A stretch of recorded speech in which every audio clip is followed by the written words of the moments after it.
Picture this: a cold, wind-swept morning on the fjords, where the mist hangs thick over the water like a ghostly veil.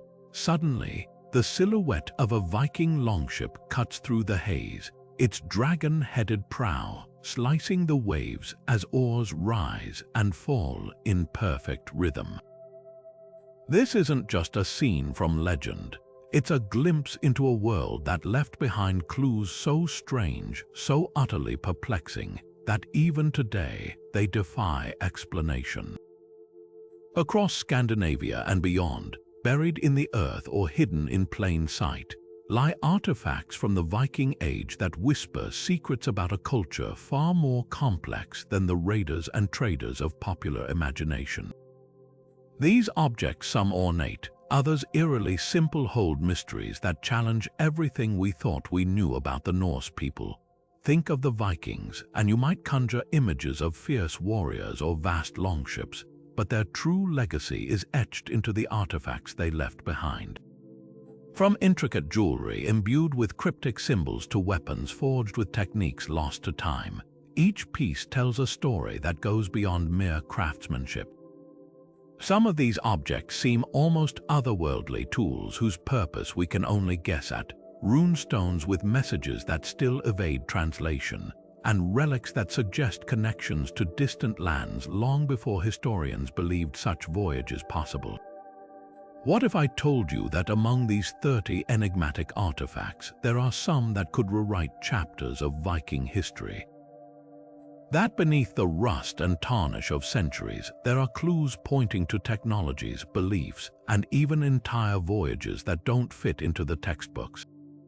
This isn't just a journey through metal and stone, it's an exploration of the unanswered questions that keep archaeologists awake at night. How did the Vikings create alloys with properties we can't replicate today? Why did they bury certain objects in ways that seem almost ritualistic, as if hiding them from future eyes? And what do these artifacts reveal about their world, one where myth and reality blurred seamlessly? As we uncover these 30 relics, you'll see the Viking Age not as a static page in history, but as a living, breathing puzzle, one where every discovery leads to more questions than answers. So ready yourself, because what we're about to uncover might just change how you see the past forever. Among the most baffling relics of the Viking Age are the Ulfberht swords, weapons so advanced they seem almost out of place in history. Forged between the 9th and 11th centuries, these blades bore the unmistakable inscription, plus Ulfberht plus, inlaid into their steel, a signature that marked them as something extraordinary. But what made them stand out wasn't just the name, it was the metal itself. While most European swords of the time were brittle, prone to shattering in battle, Ulfberht blades were flexible, razor-sharp, and nearly unbreakable. Their secret, a level of purity in their steel that wouldn't become common in Europe for another 800 years. The mystery deepens when we look at how these swords were made. Modern metallurgists found that Ulfberht steel contained almost no impurities, with a carbon content close to modern high-grade alloys. This wasn't just good craftsmanship, it was technology that shouldn't have existed in medieval Europe. The steel had to be smelted at temperatures exceeding 1,600 degrees Celsius, far hotter than any furnace of the time could achieve. So how did the Vikings, or the Frankish smiths who likely forged them, manage it? One theory points to the distant east. Crucible steel, a material with similar properties, was being produced in Persia and Central Asia during this period. Traders along the Volga and Dnieper rivers could have carried ingots of this prized metal north, where Norse and Frankish swordsmiths turned them into legendary weapons. Others suggest the Ulfberht makers had access to a lost European smelting technique, a closely guarded secret that vanished with its creators. Then there's the inscription itself, plus Ulfberht plus. Was it a master smith's name, a workshop's trademark, or even a mystical charm meant to give the blade power? Over 170 swords bearing this mark have been found across Europe, but their quality varies. Some are masterpieces, while others are crude imitations, as if the name alone carried enough prestige to copy. What's undeniable is that these swords were treasured, passing through hands and battles until they were finally laid to rest in graves or lost in rivers. To hold one today is to touch a paradox, a weapon forged with knowledge that defies its time, a relic that whispers of trade routes stretching farther than we ever imagined, and a mystery that still waits, sharp as ever, for its final answer. To understand how the Ulfberht swords defied their time, we must step into the smoky workshops of Viking Age blacksmiths, places where fire, hammer, and ingenuity collided. Recent excavations in Ribe, Denmark, reveal just how advanced these craftsmen were.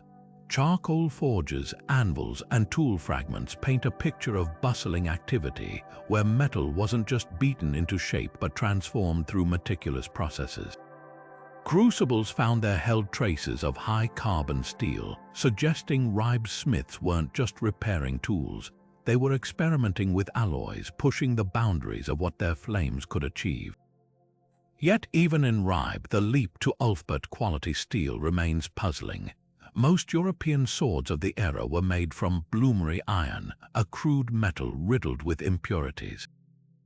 Smiths would fold and reforge it to distribute these flaws, but the result was still a brittle blade. Shattered weapons litter medieval battlefields, a stark contrast to the resilience of Ulfberht's. The difference: Viking smiths, or perhaps their Frankish counterparts, seem to have unlocked a way to remove slag entirely, creating steel so pure it bordered on the magical for its time. One clue lies in the slag pits near Ribe's workshops. Analysis shows layers of waste material with unusual compositions, hinting at repeated refining processes. Some archaeologists propose that smiths used a technique called carburization, packing iron with charcoal in sealed clay furnaces for days. The carbon would slowly seep into the metal, strengthening it without introducing contaminants. Others argue for pattern welding, where rods of iron and steel were twisted together like strands of rope before forging, merging strength with flexibility. But the true breakthrough might have been trade, not just technique. Excavated weights and scales in Ribe suggest a bustling market where exotic materials changed hands. Imagine a trader arriving with a lump of crucible steel from the east, its origin a guarded secret, its value beyond gold. In the hands of a skilled smith, this rare material could become the heart of an Ulfberht, explaining why so few survive today. The irony is stark. While most of Europe struggled with brittle swords, a handful of workshops produced blades that felt centuries ahead. Whether through stolen knowledge, relentless experimentation, or sheer luck, these smiths tapped into something extraordinary. And when their swords clashed against lesser weapons, the difference wasn't just skill. It was a quiet revolution in metal, hidden in plain sight. Now, let's turn our attention to something far less warlike but equally mysterious: the Lewis Chessmen. Discovered in 1831 on the Isle of Lewis in Scotland's Outer Hebrides, these 78 chess pieces carved from walrus ivory and whale teeth are a treasure trove of medieval whimsy and cultural intrigue. Picture them: kings stoic on their thrones, queens resting their chins thoughtfully on their hands, bishops gripping their crosiers with solemn authority, and knights mounted on stout little ponies. But it's the pawns, their shields clutched tight, that steal the show with their bug-eyed, almost comical expressions, as if frozen mid-battle cry. What makes these chessmen so fascinating isn't just their craftsmanship, but the questions they raise. They date to the 12th century, a time when the Norse still held sway over parts of Scotland, and their design suggests they were made in Scandinavia, possibly Trondheim, Norway, where similar carvings have been found. Yet here they were, buried in a sandbank halfway between Norway and Ireland. Were they hidden by a merchant fearing theft, lost in a shipwreck, or perhaps left behind by a Norse settler who once called these windswept islands home? One of the biggest puzzles lies in the bishops. Chess wasn't just a game for the Vikings, it was a reflection of their world. but why include bishops at all in a set made for a culture that had only recently, and often reluctantly, embraced Christianity? Some pieces even bear faint traces of red dye, a color tied to pagan rituals. Were these chessmen a diplomatic gift meant to ease tensions between Norse chieftains and the church? Or were they carved by Christian converts who still clung to old traditions, blending faiths as easily as they mixed ivory and whalebone? The Lewis Chessmen aren't just game pieces, they're storytellers. Each one's exaggerated features hint at the humor and humanity of their makers, while their journey from workshop to sandbank whispers of trade, power, and the slow merging of worlds. To hold one is to grasp a paradox, a child's toy and a king's treasure, a pagan past and a Christian future, all locked in a silent, centuries-old game. Buried deep within a mound in Norway's Vestfold region, the Oseberg ship waited silently for over 1,000 years until 1904, when farmers stumbled upon what would become one of the most extravagant Viking discoveries ever made.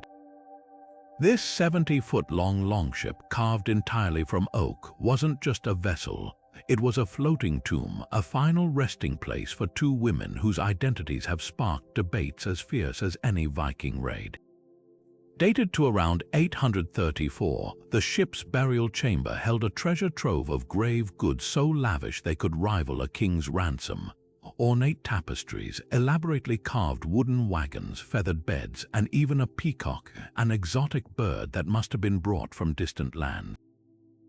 But it's the two women themselves who steal the mystery.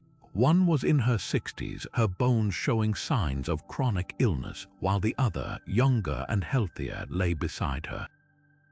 Were they mother and daughter, queen and servant, or something far more unexpected? The older woman's remains offer tantalizing clues.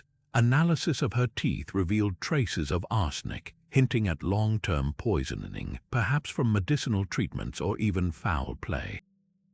Her skeleton also showed signs of advanced osteoporosis and a tumor, conditions that would have left her in constant pain, yet she was buried like royalty.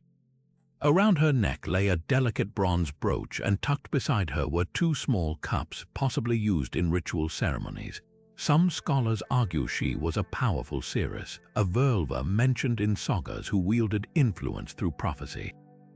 Others believe she might have been Queen Asa, grandmother of Norway's first king, Harald Fairhair, or could she have been a slave honored in death by a grieving master? The younger woman's role is no less puzzling. A broken collarbone, healed years before death, suggests a life of physical labor or violence. Was she a sacrificed attendant or someone of equal stature? Then there are the carvings, 5 animal head posts, each a snarling masterpiece of Viking artistry, were found aboard the ship. Their gaping jaws and coiled bodies seem to writhe with mythical energy, possibly depicting beasts from Norse legends like Gjermundbu, the world serpent. Were these guardians for the afterlife, ritual objects used in ceremonies, or mere decorations meant to showcase wealth? The ship itself is a work of art, its keel adorned with swirling tendrils and interlacing patterns that mirror the styles found in Ireland and France, proof of the Vikings' vast connections. What chills the bones isn't just the craftsmanship, but the thoughtfulness of the burial. Whoever these women were, someone took great care to send them off with the trappings of power, and perhaps secrets we'll never fully unravel. The Oseberg ship isn't merely a grave, it's a riddle wrapped in oak and ornament, a silent challenge from the past. Rising from the Swedish countryside like a sentinel of the past, the Rök Runestone stands as one of the most enigmatic texts of the Viking Age. Carved in the early 9th century, this 5-ton slab of granite bears the longest runic inscription ever discovered, a sprawling 760 characters that twist and turn across its surface like a coded message from the underworld. At first glance, it appears to be a simple memorial. In memory of Veimadr, his father Varan carved these runes, but what follows is anything but ordinary. The text plunges into a labyrinth of allusions, heroic legends, arcane riddles, and what some believe could be a dire warning about the end of the world. The stone's most baffling passage references Theodoric the Great, the 6th century Ostrogothic king who ruled Italy centuries before the runes were etched. Why would a Viking in rural Sweden invoke a long-dead foreign ruler? One theory suggests Theodoric had become a mythic figure in Norse lore, a symbol of fallen glory. Another posits a chilling connection. Theodoric's reign coincided with the volcanic winter of 536, when ash from a massive eruption blotted out the sun for over a year. Crop failures, famine, and mass deaths followed events that would have been passed down as apocalyptic tales. Could the Rök inscription be drawing parallels to this catastrophe, warning of another imminent disaster? Then there's the stone's cryptic structure. The text shifts between Old Norse coded cipher runes and even passages written backward, as if the carver wanted only the initiated to understand its full meaning. One section describes 9 generations since a great loss, possibly referring to the god Odin's sacrifice of his eye for wisdom. Another speaks of twice 12 kings who fought and fell, a possible nod to the legendary battle of the Goths and Huns. But the most haunting lines hint at a looming darkness. I tell the ancient tales which the 2 war booties were, 12 times taken as war gear, both from man to man. Some scholars read this as a prophecy of Ragnarök, the Norse apocalypse where gods and monsters clash in a final, cataclysmic battle. Yet for every interpretation, there's a counter-argument. Could the stone instead be a sophisticated memorial poem, blending family history with heroic verse, or perhaps a land claim using mythic references to bolster the carver's authority? The runes themselves offer no easy answers, only layers of possible meanings, each more tantalizing than the last. What's undeniable is the stone's power. To stand before it is to feel the weight of a mind reaching across 12 centuries, whispering in a code we're still struggling to crack. The Rök Runestone doesn't just record history, it dares us to decode it. In a quiet field near the town of Oseberg, Norway, a farmer's plow struck something unexpected in 1943, not another rock but the rusted remnants of history itself. The Gjermundbu helmet, Norway's only fully intact Viking Age helmet, lay buried for over 1,000 years, its iron brow still bearing the dents and scratches of brutal combat. Unlike the horned caricatures of pop culture, this helmet is a masterclass in pragmatic design. A rounded iron cap with a simple nose guard and a unique, spectacled visor that curves around the eyes like a pair of old-fashioned goggles. It's a far cry from the flamboyant headgear of Hollywood Vikings, but every scratch tells a story of real battles fought and survived. What makes the Gjermundbu helmet so special isn't just its survival, it's how it bridges 2 worlds. Dating to the 10th century, it echoes the ornate helmets of the earlier Vendel period, where Swedish elites were buried in gilded masks adorned with snarling beasts. But while Vendel helmets were ceremonial, dripping with silver and symbolism, the Gjermundbu is stripped down and functional. The iron is thick where it counts over the forehead and crown, but surprisingly thin at the sides, a trade-off between protection and mobility. The spectacles aren't just for show, they deflect downward strikes away from the eyes, a design so effective it persisted in various forms for centuries. Then there's the damage. A deep gouge near the visor's edge suggests a glancing axe blow, while smaller dents hint at repeated sword strikes. This wasn't a helmet worn for parades, it was battle-tested.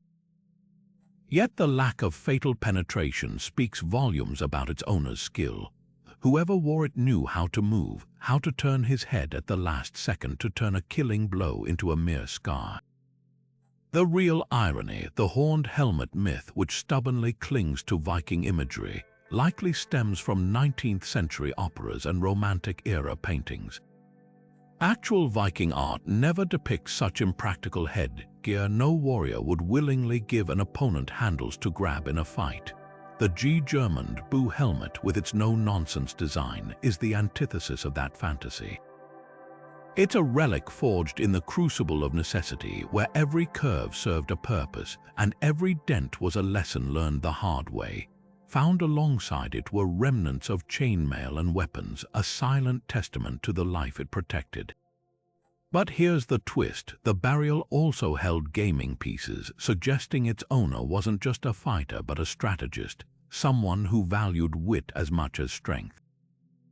To hold this helmet is to touch the duality of the Viking Age, a time of brutal combat and sharp minds, where survival depended on both the weight of your axe and the speed of your thinking.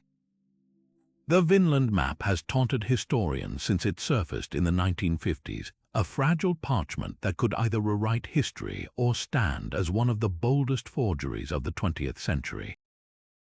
Purportedly drawn in the 15th century, the map shows Europe, Africa, and Asia with startling accuracy, but it's the squiggled outline in the Northwest Atlantic that electrified scholars, an unmistakable depiction of Vinland, the name Norse sagas gave to the lands they explored in North America.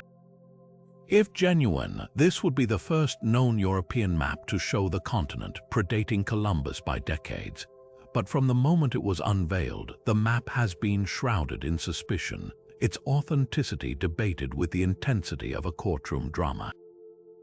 Scientific testing has only deepened the mystery.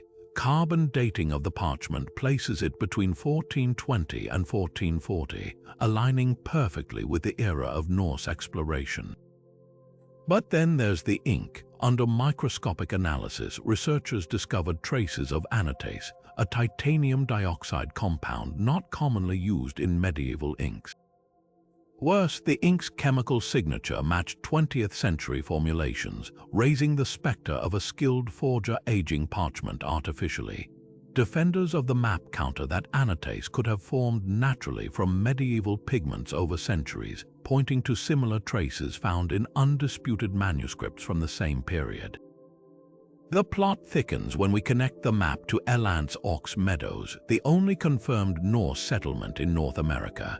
Discovered in 1960 on Newfoundland's windswept coast, this cluster of turf-walled longhouses matches descriptions from Viking sagas down to the butternuts found there, fruits that don't grow locally, suggesting trade with regions farther south.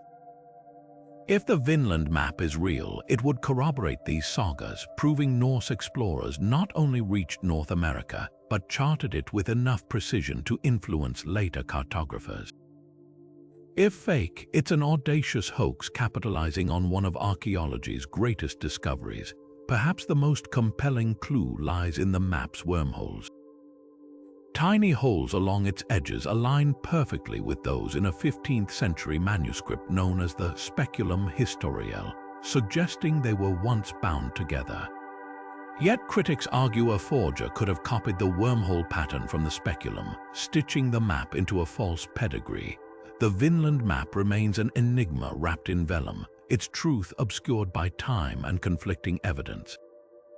To hold it is to grapple with possibility. What if a medieval scribe really did capture the Norse voyages, preserving a secret that lay dormant for 500 years? Or is this the work of a modern trickster, weaving threads of fact and fiction into a puzzle we're still desperate to solve? Either way, the map's power endures, a testament to how fiercely we chase the shadows of the past.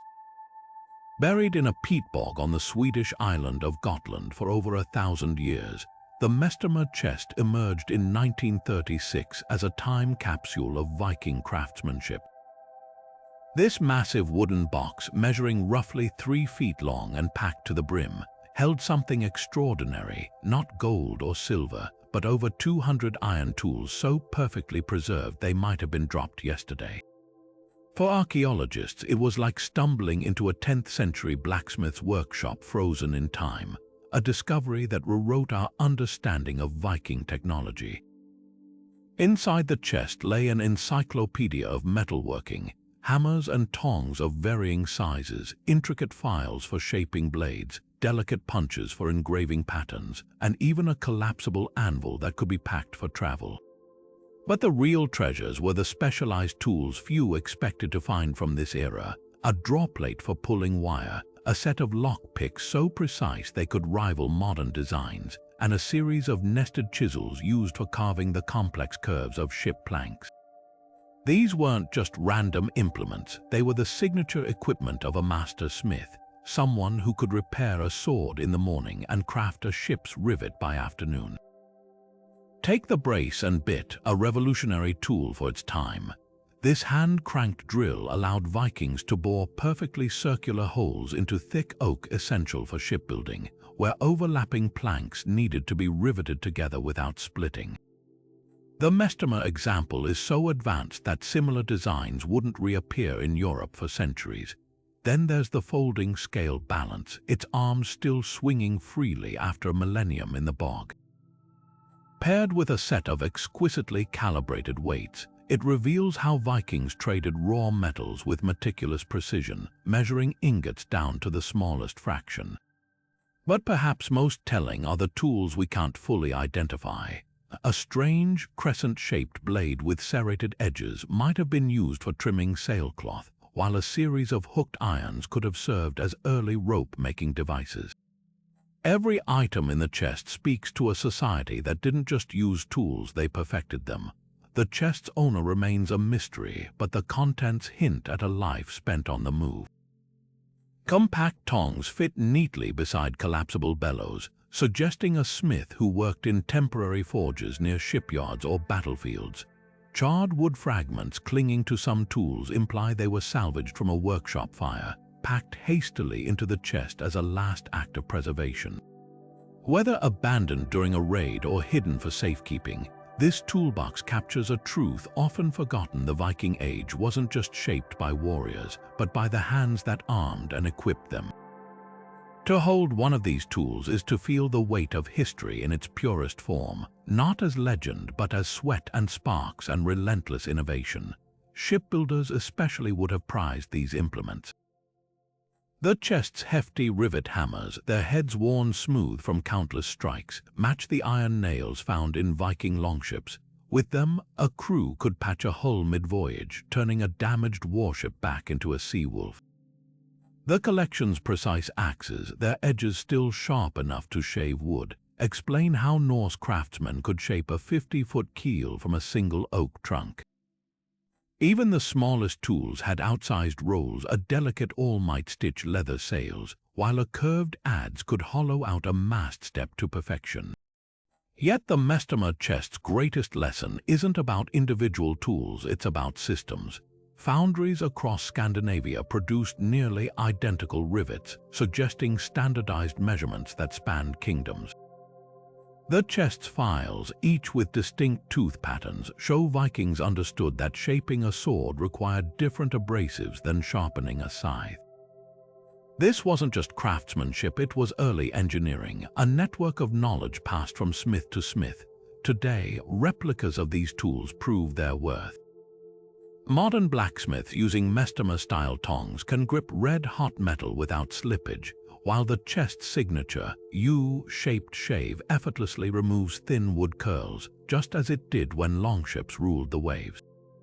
The chest forces us to see Vikings not as raiders with lucky breaks, but as technicians who built their dominance one precisely forged nail at a time. Why bury such priceless equipment? Gotland's peat bogs, acidic and oxygen-poor, act as natural preservatives ideal for hiding valuables during unrest. But the chest's location, far from any known settlement, raises darker possibilities. Tools this advanced might have been considered magical, their owner accused of unnatural skill. Or perhaps they were simply too heavy to carry when fleeing became the only option. Whatever the reason, their loss became our gain, a chance to touch the everyday genius that fueled an age of exploration and conquest. The next time you picture a Viking, don't just imagine a helmeted warrior, think of the smith who armed him, the shipwright who built his vessel, and the chest that carried the tools to make both possible. The Mestema artifacts don't just fill museum cases. They bridge the gap between myth and muscle, between the sagas and the calloused hands that made them real. Standing like sentinels in the small Danish town of Jelling, two runestones tell a story that shaped an entire nation and possibly a continent. the larger of the two, raised by King Harald Bluetooth around 965, isn't just a monument, it's Denmark's symbolic birth certificate, a declaration of unity and faith carved into granite. At first glance, its surface seems alive, a swirling serpent coils around the edges, its body forming intricate knots, while on one side, a figure with outstretched arms dominates the stone. This isn't just any depiction, it's the oldest known image of Christ in Scandinavia, a stark departure from the Norse gods who once ruled these lands.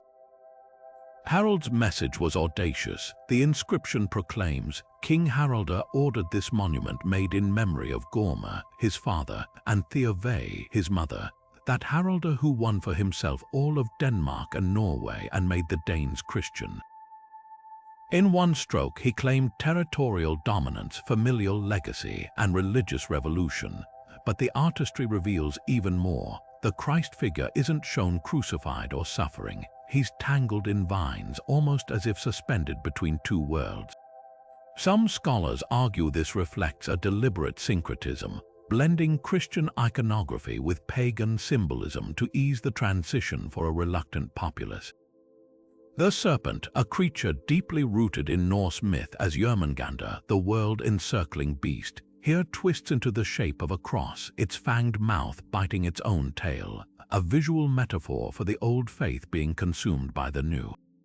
The smaller stone, erected by Harald's father Gorm decades earlier, offers a telling contrast. Its runes are simpler, honoring Gorm's queen Theodve as Denmark's adornment, with no mention of Christianity. The decorative motifs are pure Viking Age braided patterns and interlacing beasts without a crucifix in sight. Together, these stones bookend a seismic shift. Gorm's Denmark was a land of ancestral gods and fragmented clans. Harald's was a unified kingdom baptized in a foreign faith, yet the transition wasn't seamless. Recent excavations beneath Jelling's church revealed a massive Viking Age hall, likely Harald's royal seat, built over an even older burial mound containing Gorm's remains. When Harald converted, he didn't erase his pagan past, he literally built his new faith atop it. The stones, too, were placed within a vast ship-shaped setting of standing stones, a design echoing pre-Christian burial practices. Even as Harald proclaimed Denmark Christian, he couldn't, or wouldn't fully sever ties to the old ways. The Jelling stones endure as more than relics, they're masterpieces of political theatre. Harald's runestone, with its hybrid imagery, didn't just announce conversion, it performed it, using familiar visual language to make the unfamiliar palatable. To modern eyes, the serpent might seem decorative, but to a 10th century Dane, it was a bridge between worlds, a signal that some truths, like the cycles of myth, could bend rather than break. The stones don't just mark Denmark's birth, they capture the messy, brilliant moment when a king rewrote his people's destiny, one chisel stroke at a time. Hidden beneath the bustling Viking trade hub of Hedeby lies a mystery not of gold or silver, but of steel and fire. The Hedeby swords, unearthed from this strategic Danish settlement, represent some of the most exquisite and enigmatic blades of the Norse world. Unlike their battle-worn counterparts, these weapons gleam with an unsettling elegance, their blades forged through painstaking pattern welding techniques that twist contrasting metals into mesmerizing swirls resembling flowing water or storm clouds. But what truly sets them apart are the shimmering inscriptions snaking along their fuller, delicate threads of gold wire inlaid into the steel, spelling out names or phrases now lost to time. Of the thousands of Viking swords found across Europe, fewer than a dozen bear this golden hallmark, making each discovery a whisper from a rarefied world where weapons weren't just tools but statements. Metallurgical studies reveal these swords weren't merely decorative.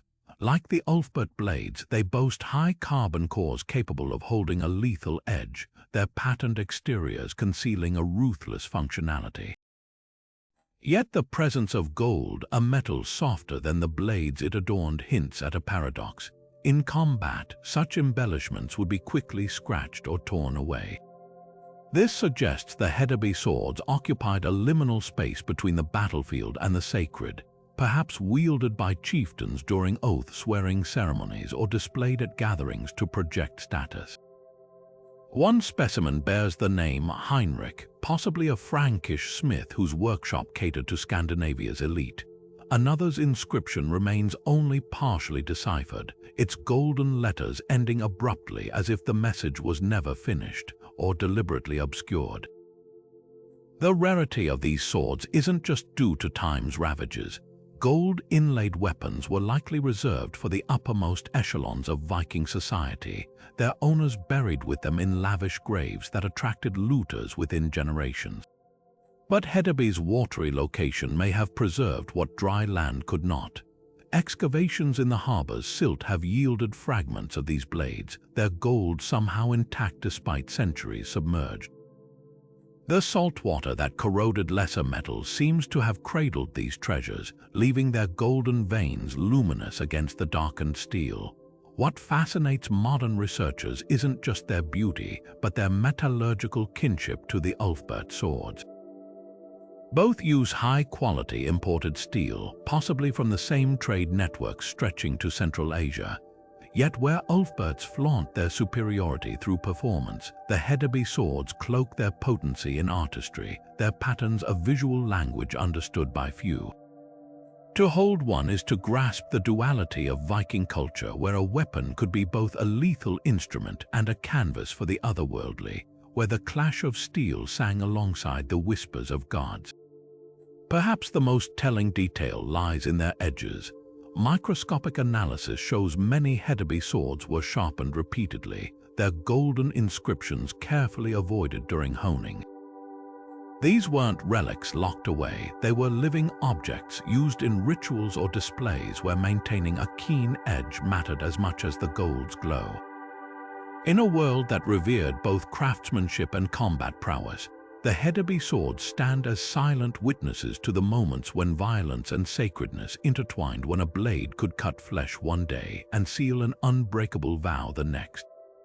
Deep in the soil of Birka, Sweden's premier Viking Age trading port, a grave from the 10th century shattered centuries of assumptions. Unearthed in the 1800s, this burial was labeled BJ 581, just another warrior's resting place among Birka's sprawling cemetery. The skeleton lay surrounded by the trappings of high-status combat, a sword resting at its side, an axe, a quiver of 24 arrows, a spear, 2 shields, and even a set of gaming pieces typically associated with military strategy. For over a century, no one questioned the identification. Of course, this was a man's grave. That changed in 2017 when cutting-edge genomic analysis revealed the unimaginable. The warrior was biologically female. The implications rippled far beyond archaeology. Here was incontrovertible proof that Viking women not only touched weapons but commanded them in ways that earned lavish burials. The Birka woman's bones tell their own story. Her femur bore the rugged muscle attachments of a lifelong rider, while her vertebrae showed signs of repeated impact, possibly from wielding heavy weapons. The grave goods left no ambiguity. The sword's pommel was inlaid with silver, the axe forged from high-quality steel, and the gaming set crafted from walrus ivory, a collection befitting a warrior of elite standing. Even her burial location was significant, positioned near Birka's hilltop fortress, a place reserved for individuals of power. Yet this discovery ignited fierce debate. Some scholars argued she might have been a symbolic exception, buried with weapons to reflect her family's status rather than her own deeds. Others countered with textual evidence. Sagas like the Gesta Danorum describe shield maidens like Lagertha who fought alongside men, while Arab chronicler Ibn Fadlan wrote of Viking women joining raids. The truth likely lies somewhere in between. While most Viking women may not have been warriors, the Birka grave proves that at least some broke the mold so completely that their communities honored them as equals in death. Recent excavations add fuel to the fire. In Denmark, another female burial contained a battle knife and riding gear, while Norway's Sola region yielded a woman buried with an axe and arrows. Each discovery chips away at the stereotype of Viking society as strictly gendered. Perhaps the burqa woman wasn't an anomaly but part of a broader, overlooked tradition, women who took up arms when circumstance demanded or who simply chose a different path. The burqa warrior's legacy isn't just about rewriting history, it's about challenging how we interpret the past. For generations, archaeologists defaulted to seeing weapons as male, jewelry as female. But the lines were always blurrier than we admitted. Now, as DNA technology peels back layers of bias, we're forced to confront a simpler truth. The Vikings, ever pragmatic, cared less about who wielded a sword than how well it was wielded. The burqa woman stands as a silent rebuke to modern assumptions, her grave a testament to the complexity of a world we're only beginning to understand. Carved from bone, cast in bronze, or hammered from silver, Thor's hammer pendants dotted the Viking world, tiny but mighty symbols of divine protection. These Mjolnir amulets, no larger than a thumbnail, carried the weight of myth. Their designs varied wildly across Scandinavia. Some were stark and geometric, echoing the simple lines of weapon graffiti scratched onto runestones, while others coiled with intricate animal motifs, their surfaces alive with serpents or wolves biting the hammer's shaft. A few even mimicked the shape of crossbows, blending pagan iconography with emerging Christian influences. But every iteration shared one feature: the unmistakable silhouette of Thor's weapon, the thunder god's defense against chaos. To wear Mjolnir was to invoke Thor's fury and favor. Norse sagas describe how the god's hammer could level mountains, crush skulls, and crucially consecrate sacred spaces. Vikings likely saw these amulets as portable sanctifiers, objects that could bless a newborn, hallow a marriage, or guard a traveler on perilous roads. Archaeological finds support this. Many pendants show heavy wear, their edges smoothed by years of fingers rubbing them in prayer or panic. Some were even buried, clenched in skeletons' fists, as if their owners hoped to carry divine protection into the afterlife. Then came Christianity, and the pendants didn't vanish. Instead, they adapted. In Denmark's Hedeby, a 10th-century grave yielded a corpse wearing both a Mjolnir and a cross, a silent testament to spiritual hedging. Other hybrids emerged, hammers with elongated shafts that resembled crosses, or pendants where Thor's weapon dangled beside Christ's symbol on the same chain. This wasn't just confusion, it was pragmatism. Conversion wasn't instantaneous, it unfolded over generations, and many Vikings likely saw the new god as another deity to appease rather than an exclusive replacement. The most revealing examples come from Iceland. At Lundarbrekka, a farmstead excavation uncovered a mold that could cast both Mjolnir pendants and crosses simultaneously, proof that some smiths catered to dual markets. Elsewhere, amulets fused the two symbols outright, like one Swedish find where the hammer's head forms a crossbar, blending Thor's power with Christ's sacrifice. These artifacts capture a moment of fluid belief when old and new gods coexisted in the same breath and on the same necklace, but the pendant's persistence wasn't just about faith. Some scholars argue they became political statements, worn by holdouts resisting Christian kings. In Norway, where Olaf Tryggvason forced conversions at sword point, Mjolnir amulets found in remote valleys might have been acts of quiet defiance. Others suggest they morphed into cultural tokens, stripped of religious meaning but kept as ancestral heirlooms. The sheer variety of these tiny hammers tells a bigger story. From the minimalist Danish designs to the ornate Swedish versions wrapped in interlacing beasts, they reflect local identities as much as shared mythology. Even after Christianity dominated, the hammer's shape lingered in folk art and stave churches, its echo subtle but unshakable. To hold one today is to grasp a paradox, a weapon that built and bound a changing world, its power enduring long after the old gods faded. Among the frost-cracked graves of Norway's Son region, one sword stands apart not for its craftsmanship, but for the whisper of legend clinging to its blade.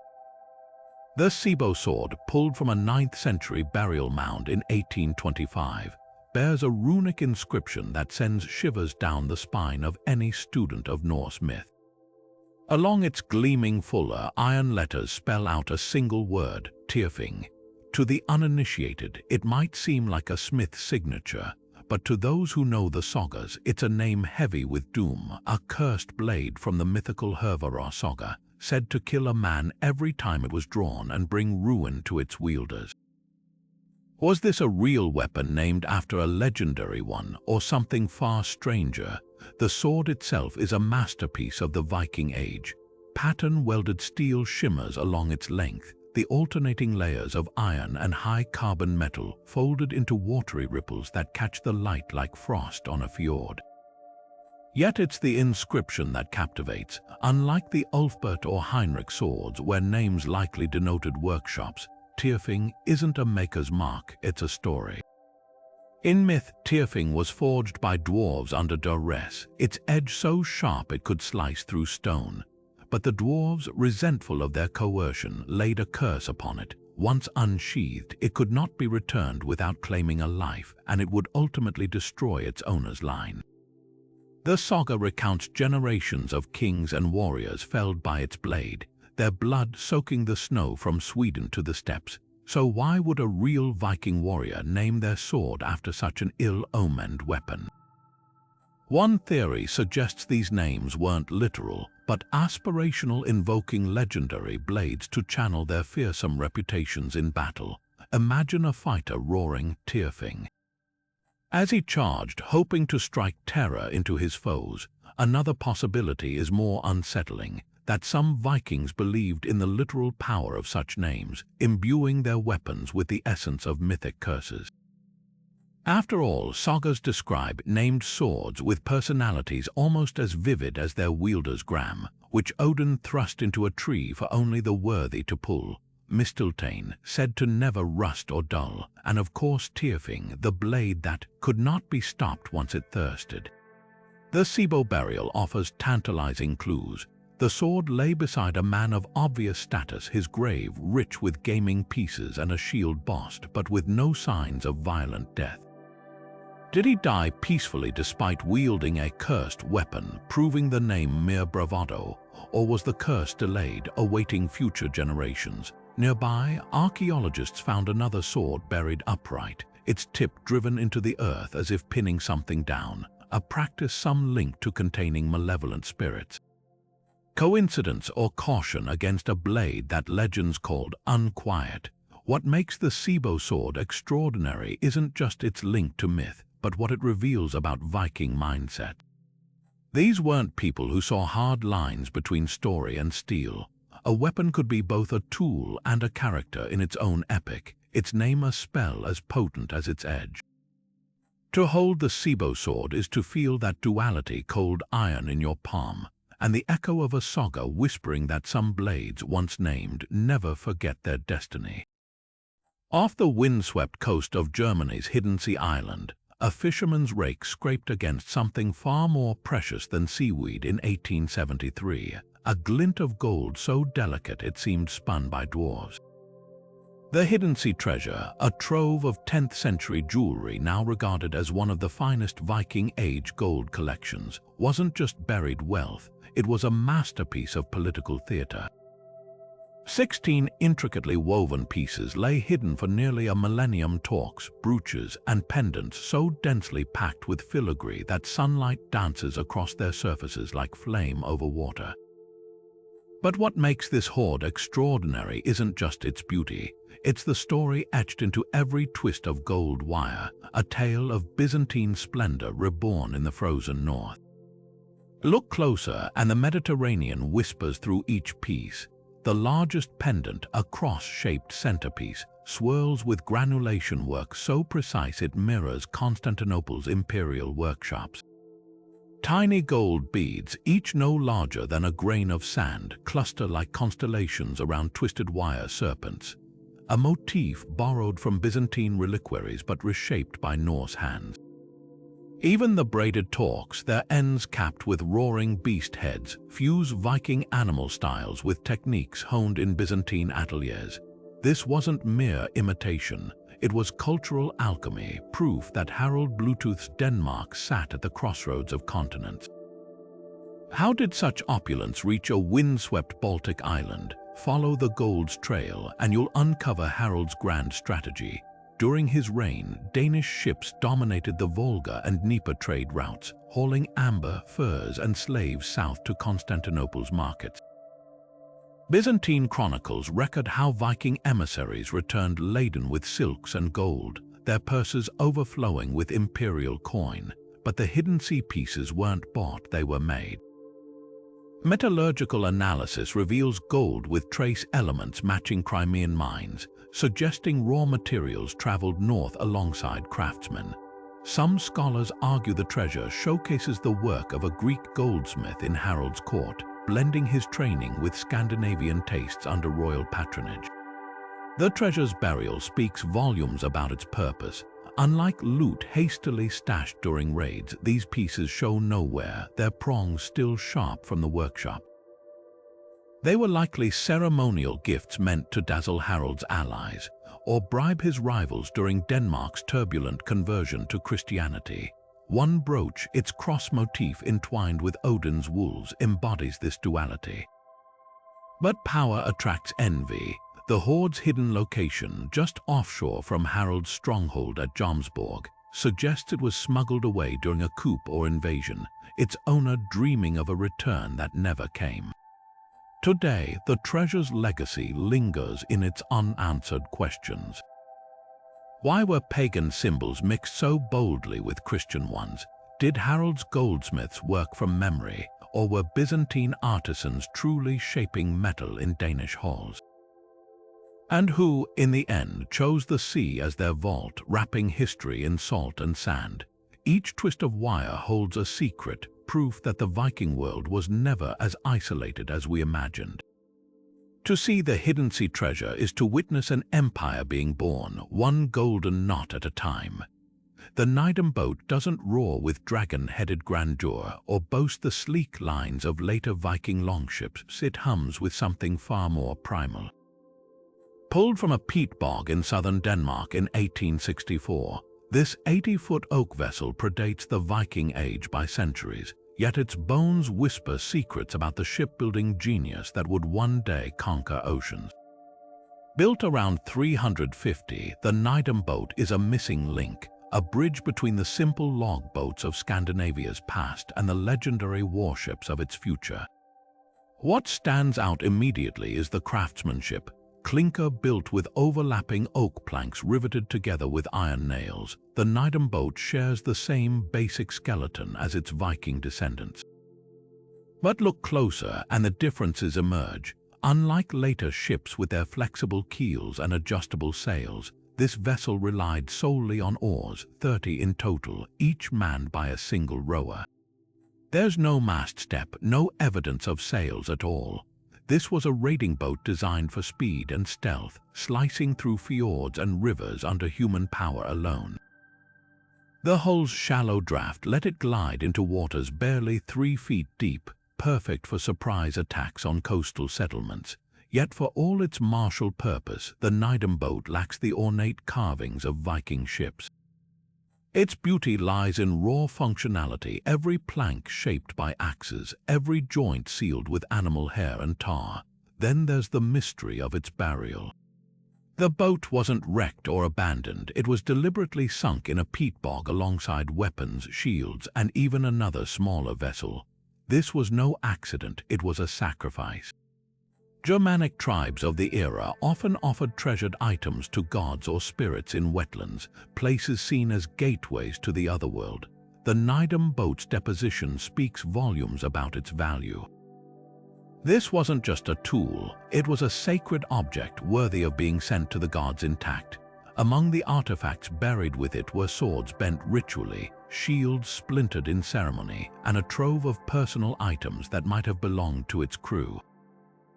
Was this the funeral of a chieftain, his ship sent to carry him into the afterlife, or a desperate plea to deities before some forgotten battle?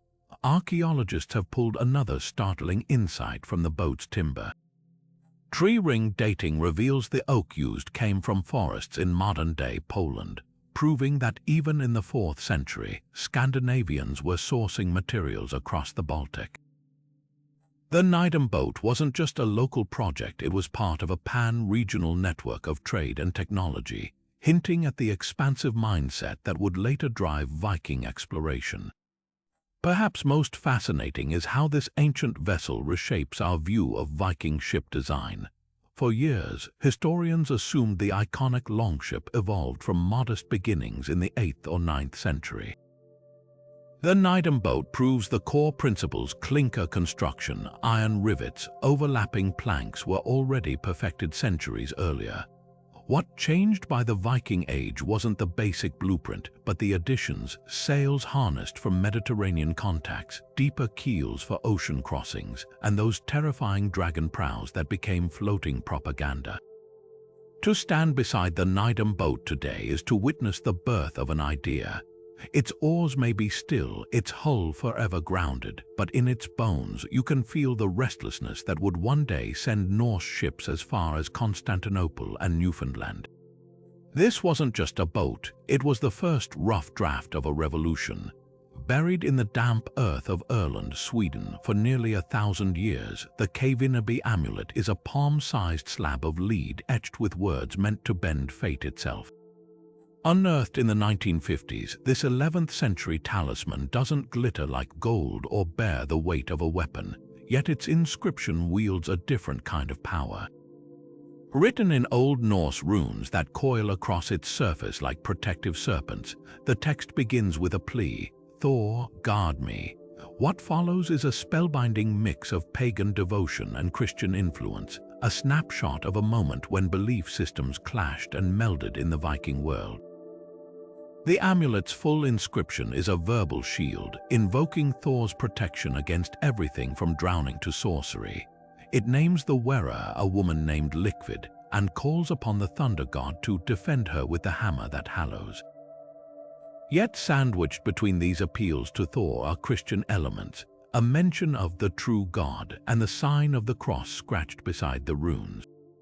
This isn't confusion, it's calculated spiritual insurance. Vikings of this era often hedged their bets, layering old and new beliefs to cover all divine bases. The Kvineby amulet reflects that pragmatism, a plea to Thor couched in language that wouldn't alienate a growing Christian audience. But the magic here isn't just in the words, it's in the object itself. Lead, though humble, was believed to hold potent protective qualities. Unlike silver or bronze amulets meant for display, this talisman was likely worn hidden, sewn into clothing or carried in a pouch, an invisible barrier against misfortune. Runic inscriptions were more than messages, they were thought to carry inherent power, their very shapes capable of shaping reality. The act of carving them transformed the amulet into a kind of battery, storing magical energy until needed. Recent research reveals just how personal this object was. The runes show signs of being traced and retraced, as if Liquid or a rune master refreshed them during moments of crisis. Some letters are deeper, their grooves darkened by repeated handling, possibly from fingers rubbing them during prayers or incantations. The amulet's edges are worn smooth, evidence of years spent pressed against fabric or skin. What's striking is how the Kvineby amulet mirrors broader trends. Across Scandinavia, similar hybrid objects appear: Thor's hammer pendants with hidden crosses, runestones praising Christ alongside Odin, even churches built atop pagan sacrificial sites. Some scholars argue these blending practices weren't just conversion tactics but a deeper syncretism, where Norse and Christian ideas fused into something entirely new. For Liquid and her contemporaries, faith wasn't about purity, it was about results. If Thor's hammer could ward off trolls and Christ's cross shield against illness, why not invoke both? The amulet's burial hints at its final act. Found carefully placed near a hearth, it might have been a last charm for a failing household, hidden where its magic could seep into the home's very foundations. Or perhaps it was discarded when its owner fully embraced Christianity, a relic of a fading worldview. Either way, it endures as a whisper from a world where magic and metal were inseparable, where gods old and new could share space on a slip of lead, and where protection was too vital to leave to just one divinity. Long before the Viking Age reached its height, two golden horns gleamed in what is now Denmark masterpieces so exquisite they seemed touched by the gods themselves. The Galahus horns, crafted in the 5th century, were more than drinking vessels. They were a symphony of gold and runes, each inch telling stories of a world midway between myth and history. Sadly stolen and melted down in 1802, their legacy survives only in detailed drawings, but those sketches reveal wonders. The larger horn, stretching nearly 3 feet long, spiraled with intricate panels depicting gods, beasts, and rituals, a visual epic in precious metal. Among these scenes stood a figure with a horned helmet gripping a spear, flanked by serpents and warriors. Some scholars see this as an early portrait of Odin, while others argue it represents a ceremonial priest-king, his authority literally gilded. But the true mystery lies in the runes. Along the second horn's rim, an inscription in Elder Futhok proclaimed, Ek H. Luagastes Holtajas Horna Tawido, I, H. Luagastes Holtajas, made this horn. At first glance, it's a simple artist's signature, yet the name H. Luagastes echoes Norse legends of H. Lagister, a figure linked to protection and sanctuary. Was this craftsman claiming divine inspiration, or was his name itself a kind of spell binding the horn's power? The rune's placement curving along the drinking edge suggests words meant to be literally imbibed, as if each sip carried the maker's incantation. Ritualistically, the horns were likely more than feasting tools. Their shape and iconography draw eerie parallels to the Gjala horn, the mythic instrument of the god Heimdallr. In Norse lore, Gjala horn's blast would signal the apocalyptic battle of Ragnarök, a call that could wake the dead. The Galahus horns may have served a similar ceremonial purpose, their sound marking sacred moments like solstice celebrations or royal inaugurations. Imagine a chieftain raising one at a feast, its golden curve catching firelight as a drone echoed across the hall, not just a toast, but a summoning of ancestral spirits. Even in their absence, the horns reshape our understanding of pre-Viking Scandinavia. Their artistry reveals trade networks stretching to the Mediterranean, gold from Byzantium, techniques from Celtic workshops, while their runes prove literacy existed centuries before the Viking Age's famous carvings. Most poignant is what they suggest about loss. The thief who melted them down in the 19th century sought quick profit, but in doing so, he erased a bridge between eras. Today, replicas in Copenhagen's National Museum offer glimpses of their splendor, yet they remain ghosts of the originals. To study them is to grasp a paradox. Sometimes the most powerful artifacts are those we can no longer hold, their absence a reminder of how fragile history truly is. Beneath the quiet soil of Firkat, Denmark, lies a grave that blurs the line between history and myth, a burial so enigmatic it seems plucked straight from the sagas. Grave 4, as archaeologists labeled it, held the remains of a woman who defied every expectation. Around her neck lay a bronze box chain, delicate as lace, but at her side rested something far more extraordinary. A wand of iron, its tip wrapped in bronze, and a small pouch filled with owl pellets. These weren't random grave goods, they were the tools of a Völva, a seeress who wielded magic in Viking Age society. The wand alone tells a story. Unlike the weapons buried with warriors, this iron rod shows no signs of combat, its power was subtler. Icelandic sagas describe Völva using staves or distaffs to channel prophecy, often leaning on them as they entered trances. The Firkat wand's bronze wrapped and may have shimmered in firelight during rituals, a focal point for those seeking glimpses of the future. But it's the owl pellets that deepen the mystery. These compact bundles of bones and fur regurgitated by owls weren't just curiosities, they were ingredients.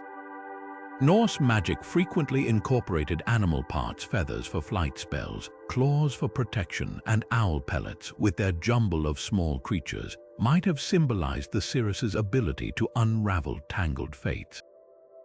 Her burial site reinforces her status. Firkat was no ordinary cemetery. It sat within the ramparts of a massive ring fortress, a military hub built by King Harald Bluetooth. That a woman with no obvious kinship to warriors was laid to rest here suggests she held influence that transcended gender norms. The grave also contained seeds of henbane, a plant known for its hallucinogenic properties, another nod to saga accounts of seeresses consuming potions to induce visions. One can almost picture her, seated on a high platform as in Eirik Saga Rother, surrounded by townsfolk hungry for answers, her wand tracing patterns in the air as smoke curled from a brazier. What's revelatory is how closely grave form mirrors literary descriptions. The Völuspá, a poem in the Poetic Edda, speaks of a prophetess who remembers 9 worlds, while Eirik Saga details a Völva's elaborate ritual costume, including a cloak lined with catskin believed to symbolize fertility. The Firkat woman's clothing didn't survive, but the exotic minerals found near her remains, including hematite, which could create the red ochre mentioned in texts, hint at a wardrobe as striking as her role. Yet this grave isn't unique. Across Scandinavia, similar burials surface, women interred with staffs, bird claws, and herb caches. In Norway's Oseberg ship, 2 women were buried with a tapestry possibly depicting ritual processions, while a grave in Birka held a staff and a board game, suggesting the Völva's role in strategizing beyond mere divination. Each discovery chips away at the stereotype of Viking women as passive figures, revealing a world where magic was as respected as metalwork, where a seeress might dine with kings one day and commune with spirits the next. The Firkat Völva's legacy lingers in the questions she leaves behind. Was she feared or revered, a solitary wanderer or an advisor woven into the political fabric? Her grave offers no easy answers, only whispers of a society where the unseen was as real as steel, and where a woman with a wand could shape destinies as surely as any warrior with an axe. Carved into the flat surface of Gotland's Tjengvad image stone, a scene pulses with such mythic energy that it seems to breathe. A rider on an 8-legged horse, spear raised, his cloak billowing like storm clouds as he charges toward a woman holding out what might be a drinking horn. This isn't just any horseman. With those 8 legs, there's no mistaking him. This is Odin atop Sleipnir, the otherworldly steed who could gallop between realms. But where is he riding? The stone's lower panels offer clues. Serpents coil around fallen warriors.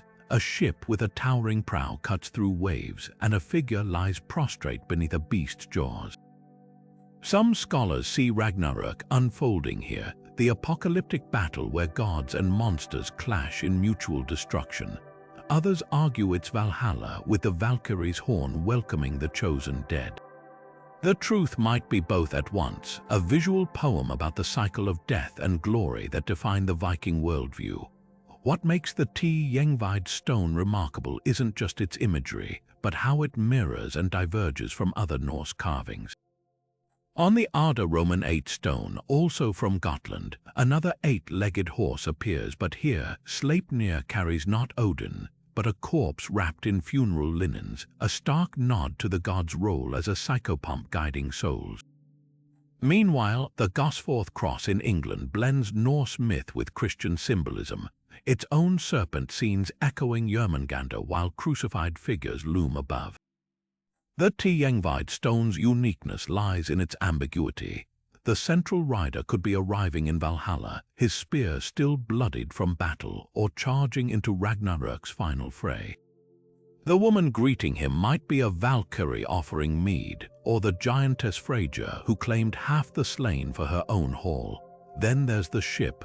Viking picture stones often feature vessels, but this one's sail is rigged in a tight diamond pattern, a design seen on actual longships excavated from Scandinavian burials. Is it Naglfar, the ship of the dead said to carry Loki's army at Ragnarök, or merely a symbol of the journey all warriors took, whether to paradise or oblivion? The stone refuses easy answers, layering meanings like the overlapping realms it depicts. Even the stone's placement whispers secrets. Found near a burial site on Gotland's rugged coast, it likely served as both memorial and portal, a marker for the dead and a beacon for the living, reminding them that every ending was also a beginning.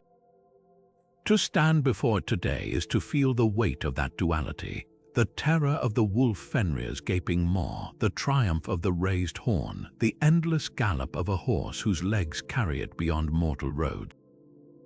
The Enigmatic stone doesn't just depict myth, it dissolves the line between then and now, asking us to consider what it truly meant to ride with Odin into the unknown. In a quiet valley just east of Reykjavik, where the Icelandic wind carves stories into the basalt, archaeologists unearthed a sword that seemed to leap straight from the pages of saga, the Mosfell Valley sword. Buried for over 1,000 years, this 10th century weapon emerged from the volcanic soil with an eerie gift. Its leather grip, though stained by time, clung stubbornly to the hilt, preserved so perfectly that the imprint of its owner's fingers might still linger in the grain.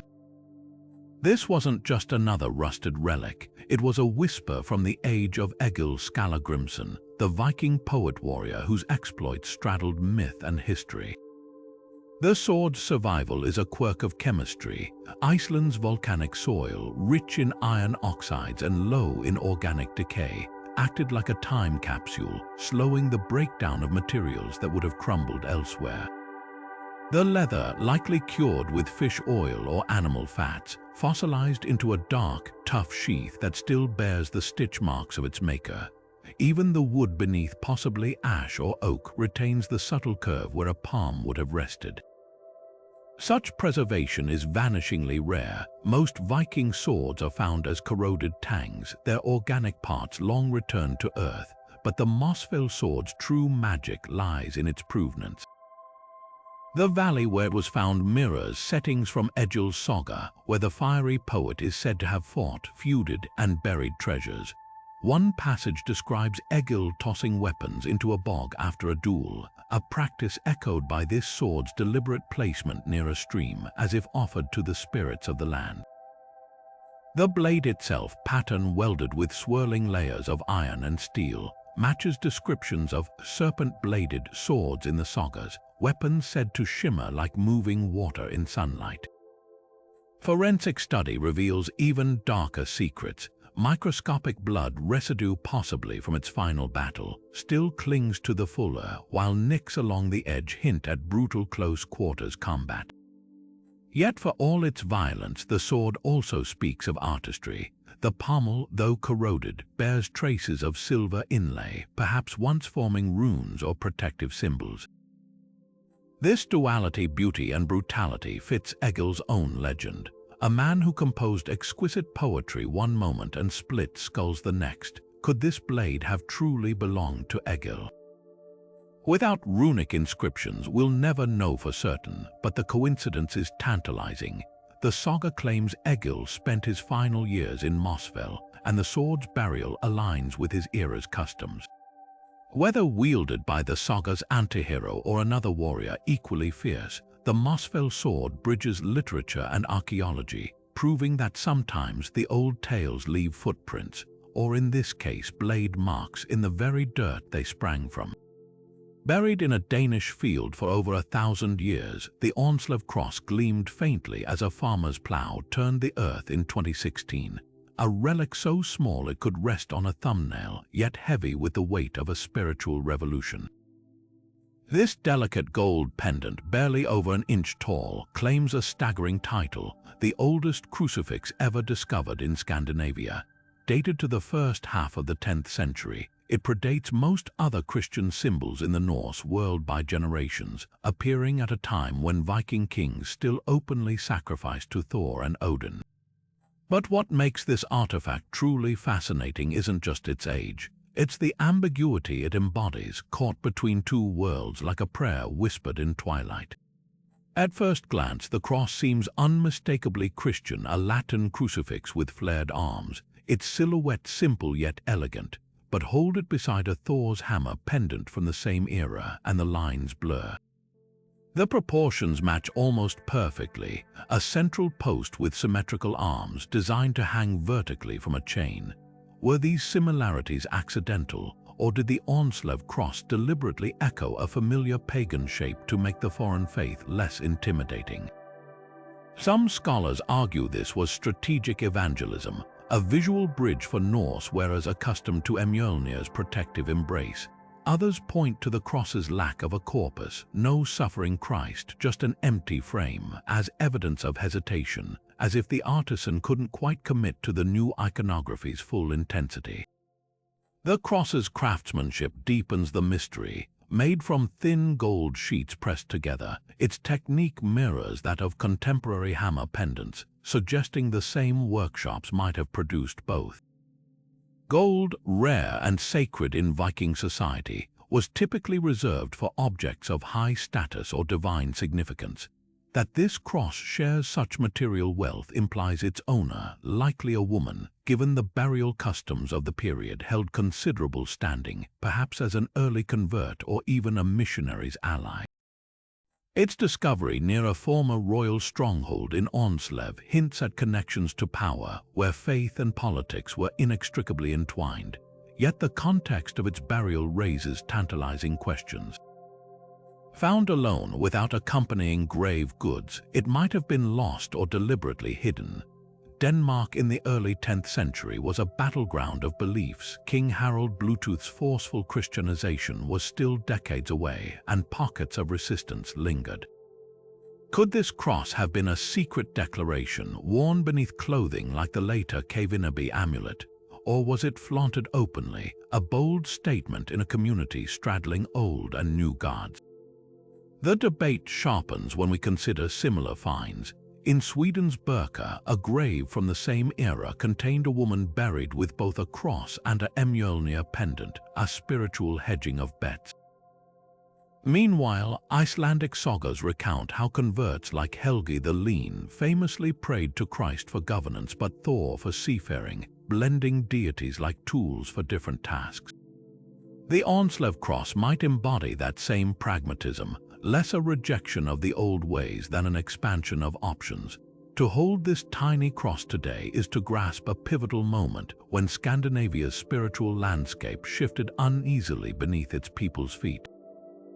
It doesn't proclaim triumph or defeat, but something far more human, the quiet, cautious dance between tradition and transformation, where even gold could bend to the winds of change. Discovered in 1904 on the Swedish island of Rellinge, this thumb-sized bronze figure might have been mistaken for a child's toy if not for one unmistakable feature, an erect phallus nearly as large as the rest of its body. The Rellinge statuette, dated to the late 11th century, is a rare three-dimensional depiction of a Norse god, almost certainly Freya, the deity of fertility, prosperity, and virility. With his pointed beard, wide eyes, and seated posture, he exudes an earthy charisma worlds away from the sanitized Viking imagery of later centuries. This isn't just art, it's a portal into the pre-Christian North's unapologetic celebration of life's generative forces, a worldview where sexuality and the divine weren't just linked but inseparable. Freya's prominence in Norse religion can't be overstated. As lord of the Vanir gods, he governed harvests, peace, and as the statuette boldly reminds us, human and animal fecundity. Icelandic sagas describe his worship involving ritual processions where his idol, like this one, was paraded in a chariot to bless the land. The Rellinge figure's exaggerated phallus wasn't crude symbolism. It was sacred geometry, a visual prayer for abundance in a world where survival hinged on healthy crops, livestock, and lineage. Compare this to 9th century tapestries from the Oseberg ship burial, where embroidered processions of wagons and figures suggest similar rites, blending agricultural magic with visceral physicality. Yet by the time this statuette was cast, Christianity's shadow loomed large. Just decades later, Swedish runestones would depict crosses where Thor's hammer once hung, and Freya's shrines at Uppsala, described by chronicler Adam of Bremen as festooned with golden chains and blood-stained altars, were dismantled. What's remarkable is how the Relange figure straddles this transition. Its craftsmanship, fine bronze work with intricate detailing shows Norse artistry hadn't faded, but its survival hints at quiet resistance. Buried rather than destroyed, it speaks to a time when old gods were hidden but not forgotten. Christian-era depictions of Norse deities tell a different story.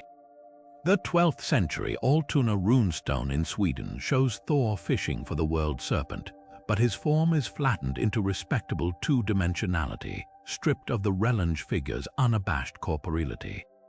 Later manuscript illuminations, like those in the Icelandic Eddas, go further, rendering gods as medieval knights or saints, their fertility aspects politely omitted. This sanitization wasn't just stylistic, it reflected a deliberate uncoupling of divinity from nature's rawest cycles, a shift from Freya's fields to the church's vaulted ceilings. The statuette's power lies in what it refuses to sanitize. Found not in a hoard but alone, as if casually lost, it may have been a personal devotional object, pocketed by a farmer whispering prayers for his herd or a couple hoping for children. Its small size suggests intimacy, a god not just worshipped in grand temples but carried close, his blessings as immediate as the body itself. To hold it today is to touch the last ember of a fire that once warmed half of Europe, a faith where the sacred wasn't distant or chaste but pulsing, present and unashamed. Buried beneath the emerald hills of County Cork, Ireland, the Hon hoard gleamed silently for over 1,000 years, a tangle of twisted silver that tells a tale of economic chaos and cultural collision. Discovered in 1840, this cache of over 400 artifacts, arm rings, ingots, and coins so mutilated they're barely recognizable isn't just treasure. It's a ledger of Viking Dublin's dark financial ingenuity.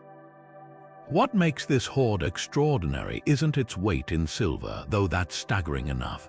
It's the brutal pragmatism etched into every piece. Nearly every coin has been deliberately bent, snapped, or nicked, a practice called pecking, that reveals a monetary system built not on trust but on suspicion and raw survival. Take one of the hoard's Arabic dirhams, its surface scarred with tiny cuts. These weren't accidental, each notch was a test, verifying the coin's purity by exposing its core to scrutiny. Silver was the lifeblood of Viking trade, but in a world without centralized banks, every transaction was a gamble. Merchants needed proof their payment wasn't a lead-filled fake, so they hacked, folded, and even bit coins to confirm they were solid metal. The Hon hoard's hack silver takes this further, chopped up arm rings and broken ingots calibrated to precise weights, turning jewelry into makeshift currency. Imagine a merchant weighing these fragments on portable scales, their value measured not by face but by heft, a system where a severed chunk of a Dublin-minted bracelet could buy a cow in Cork or a sword in York. The hoard's Irish-Viking duality deepens the mystery. Many coins bear the mark of Sitric Silkbeard, Dublin's Norse Gaelic king, whose hybrid reign saw Viking longswords clashing alongside Celtic crosses. But mingled with these local issues are fragments of English pennies and even Islamic dirhams, evidence of trade routes stretching from the Baltic to Baghdad. This was globalization in the 10th century, where a single hoard could hold silver smelted from 3 continents. Yet the Hon hoard's true genius lies in its mutilation. Unlike intact coin hoards buried for safekeeping, this silver was monetized for daily use, its damage a roadmap of economic desperation. When Sitric's Dublin Mint ran low on bullion, they slashed existing coins into halves or quarters, creating smaller denominations to keep commerce alive. Some pieces are so brutally quartered they resemble abstract art, their original designs obliterated. Archaeologists call this a bullion economy, where value was fluid and trust was carved into metal with a chisel.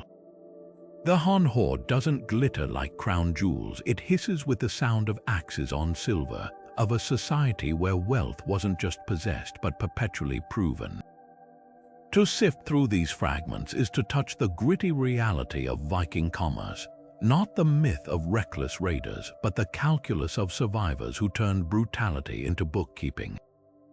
What's chilling is how modern this feels. In an age of cryptocurrency and inflation fears, the Hun Horde reminds us that financial uncertainty is ancient. Those nicks and cuts, they're the Viking equivalent of checking a bill under a UV light, proof that when money's at stake, human ingenuity always sharpens its claws. Beneath the tranquil waters of Roskilde Fjord, a nautical graveyard holds the skeletal remains of 5 Viking ships not wrecked by storm or battle, but sunk deliberately, their hulls packed with stones to form an underwater barrier. Discovered in 1962, the Skulderlev ships represent a cross-section of Viking maritime engineering, each vessel designed with ruthless specificity for its role in the Norse world. Together, they shatter the stereotype of a one-size-fits-all longship, revealing instead a fleet as varied in purpose as the people who sailed them. The smallest of the group, Skulderlev 5, measures just 17 meters, a lean, swift warship built for coastal raids. Its low draft allowed it to slip into shallow inlets undetected, while its 16 pairs of oars meant it could outpace merchant vessels even in windless conditions. Contrast this with Skulderlev 1, a 20-meter ocean-going cargo ship constructed from thick pine planks. Wider and deeper than its martial cousin, its belly could hold up to 24 tons of goods, whether Baltic timber, Icelandic wool, or Russian amber. The difference in their construction speaks volumes. Skulderlev 5's hull shows hasty repairs with mismatched wood, suggesting frequent combat damage, while Skulderlev 1's timbers bear the smooth wear of countless trading voyages. Perhaps most intriguing is Skulderlev 2, a 30-meter behemoth dubbed the Sea Wolf. This was a true longship capable of carrying 80 warriors across open ocean at speeds replicas have clocked at 15 knots, faster than many modern sailboats. Its oak planks, cut with precision from straight-grown trees, overlap in a near-watertight embrace, while its keel curves upward at both ends like a drawn bowstring, allowing it to ride storm swells rather than fight them.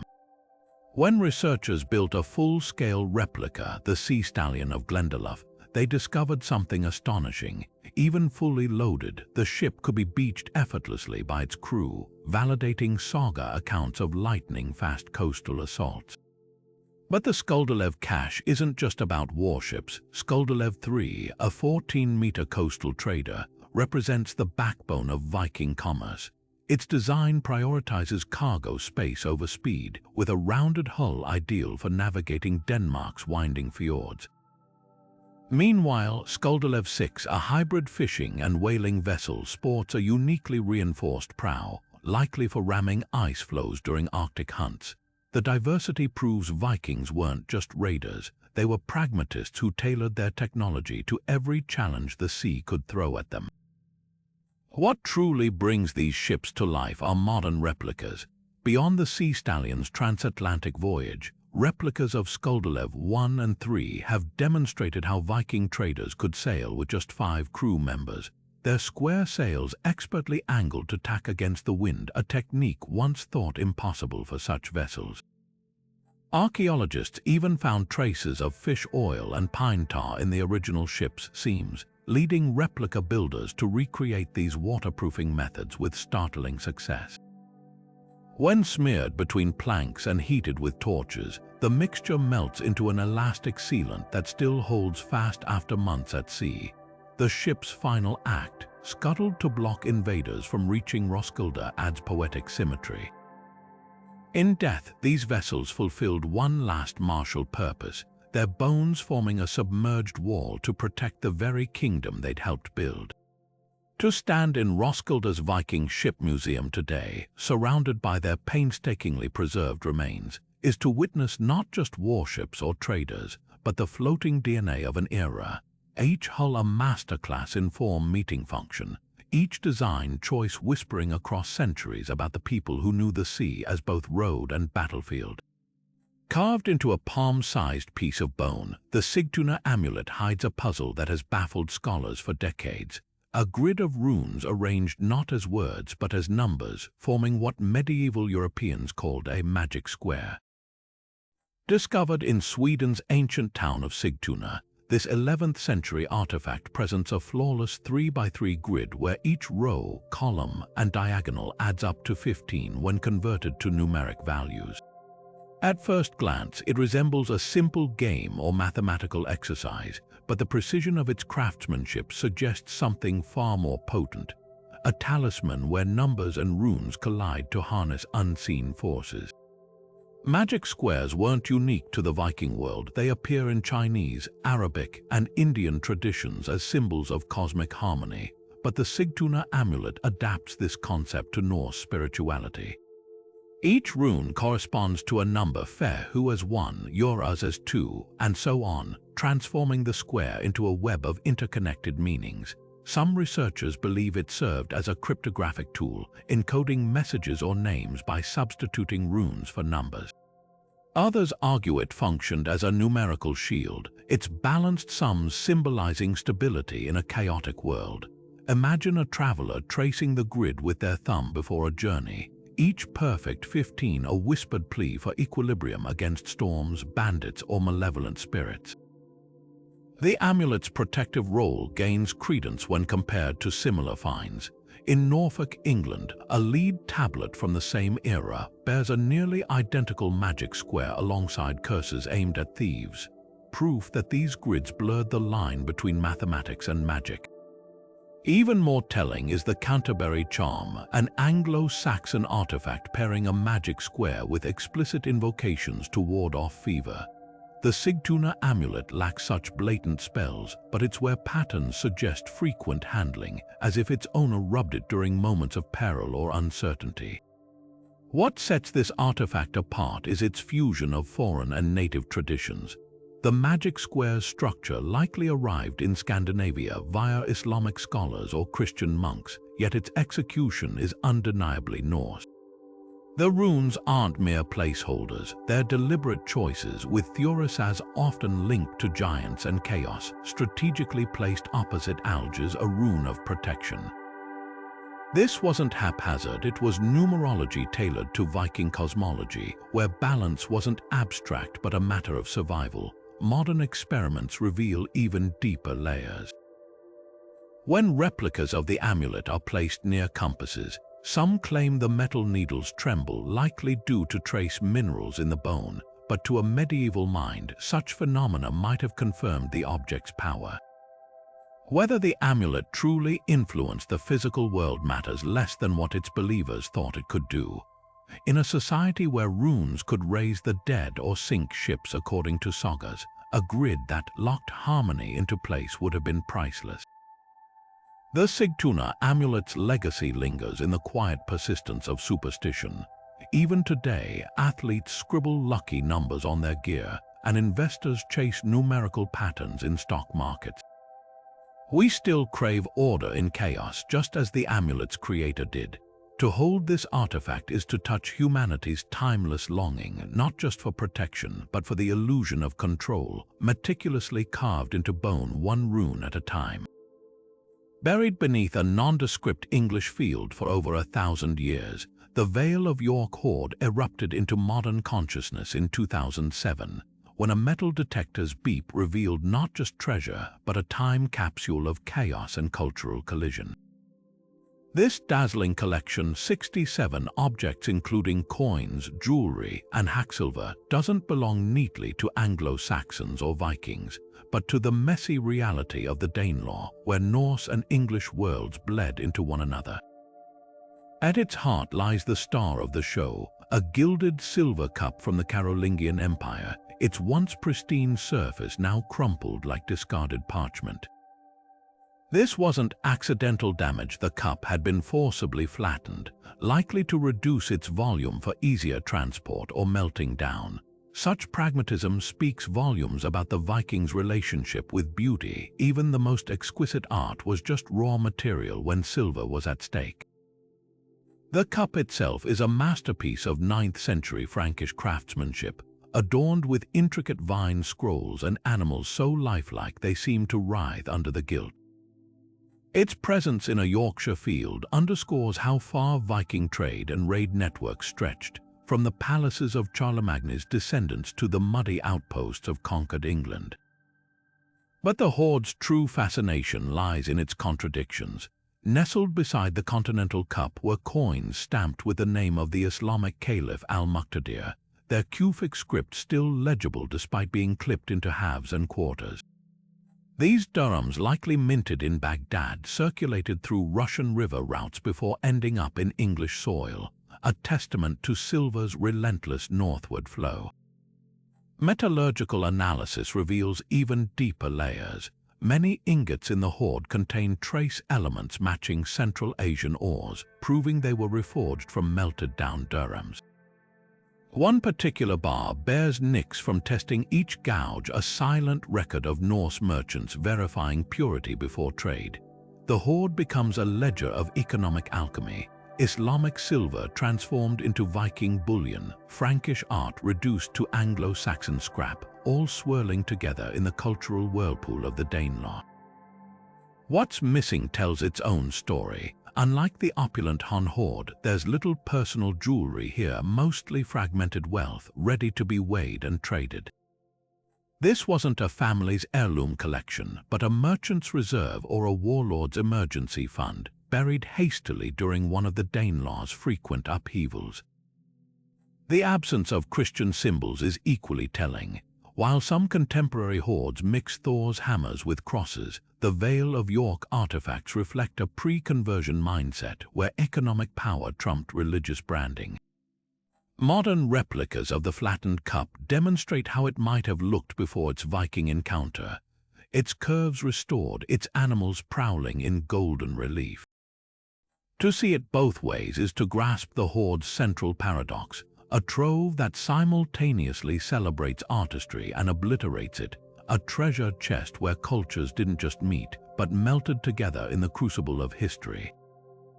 Every dent in that Carolingian silver is a footprint of the Danelaw's restless energy, where a Frankish vessel could become Norse currency in the space of a single axe blow.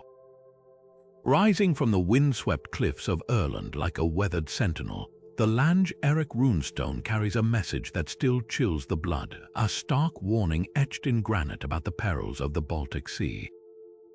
Dated to the early Viking Age, its runes tell of a man named Gunnar who met his end in the Oseberg, the Eastern Way, a common term for the treacherous trade routes threading through the Baltic's icy waters. But what makes this stone extraordinary isn't just the tragedy it records, it's the raw urgency in its words. Unlike typical memorials that focus on honoring the dead, this inscription reads like a cautionary tale, its runes practically shouting across the centuries to sailors contemplating the same journey. The Baltic's dangers were legendary. Winter storms could snap a longship's mast like kindling, while summer fogs hid jagged reefs that gutted hulls in minutes. But Gunnar's stone hints at something beyond natural threats. The Oseberg was also a gauntlet of pirate ambushes and hostile tribes. Archaeological finds along these routes confirm the stone's grim testimony. Shipwrecks like the one at Salmi, Estonia, where dozens of slaughtered warriors were buried with their weapons, speak to the violence that awaited the unprepared. Even successful voyages exacted a toll. Analysis of trade goods shows Baltic amber reaching as far as Baghdad, but the bones of those who carried it often never made it home. Erik belongs to a subset of runestone scholars called danger stones, markers meant not just to memorialize but to educate. Nearby, the Karlovi stone boasts of a seafarer who never fled battle, while the Rök Runestone veers into cryptic prophecy. These texts reveal a society obsessed with legacy, where words carved in stone were as enduring as the deeds they described. Some stones, like Denmark's Jelling monuments, served as royal propaganda, while others, like Norway's Tun stone, read like legal documents settling inheritance disputes for posterity. Yet Erik's power lies in its simplicity. No boasts of wealth or valor, here just a name, a place, and the implacable sea that claimed them. To stand before it today is to feel the weight of every Viking who weighed anchor knowing they might become the next Gunnar, their fate reduced to a few stark runes on a lonely shore. It's a reminder that behind the sagas of adventure lay a harder truth. For all their skill, the Vikings were forever at the mercy of the waves, their greatest triumphs and tragedies written in water and stone. On the Isle of Man's windswept Balliter farm, a Viking Age warrior's grave holds a sword bent so violently its blade forms a near-perfect U-shape, a deliberate act of destruction that speaks louder than any epitaph. Unearthed in the 1880s, the Balliter sword isn't just a weapon. It's a ritual sacrifice frozen in time, its steel twisted beyond use as if to sever its connection to the living world. This practice, known as weapon killing, wasn't unique to Norse culture, but the intensity of this particular act stands out. The blade wasn't merely nicked or broken, it was ritually murdered, heated and folded with such force that the iron's grain still shows stress fractures a millennium later. What drove this seemingly wasteful act? Across Scandinavia, bent swords in graves often symbolized the warrior's final departure from battle, a permanent disarmament ensuring the weapon wouldn't haunt the living or be looted. But the Balliter burial adds layers of cultural collision. The Isle of Man in the 10th century was a crossroads where Norse invaders and native Celtic kingdoms clashed and merged. Alongside the shattered sword lay a trove of grave goods that paint a portrait of this duality. A Viking-style spearhead with a Celtic-inspired spiral engraving, a Norse shield boss paired with a Gaelic-style brooch, and a silver penny minted under the Norse king of Dublin, Sihtric Silkbeard. This wasn't just a warrior's grave, it was a cultural hybrid, a burial where two worlds collided in steel and silver. The sword's bending technique itself reveals a blend of traditions. Norse weapon sacrifices typically involved heating the blade until it became malleable, then folding it once or twice. Yet the Balliter sword's extreme curvature mirrors Celtic rituals from pre-Viking Ireland, where swords were sometimes coiled into springs, possibly to release their spiritual essence. Metallurgists even found traces of salt water in the sword's crevices, suggesting it might have been dipped in the sea before burial, a practice with parallels in both Norse boat funerals and Celtic water offerings.